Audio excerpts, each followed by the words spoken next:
ای پرنده مهاجر، سفرت سلامت اما به کجا میری عزیزم؟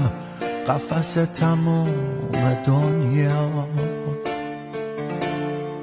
روی شاخه های دوری چه خوشی داره صبوری، وقتی خورشیدی نباشه تا همیشه سوت و کوری.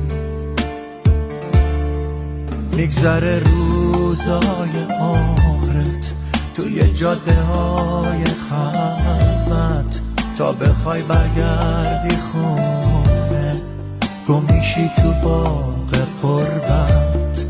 واسه ما فرقی نداره هر جا باشیم، شب نشینیم دلخوشیم به این که شاید سحر رو یه روز ببینیم.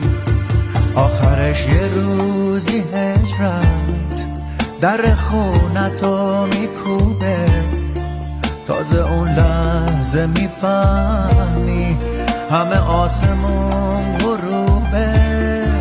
آخرش یه روزی هجرت در خونتو میکوبه، تازه اون لحظه میفهمی همه آسمون غروبه.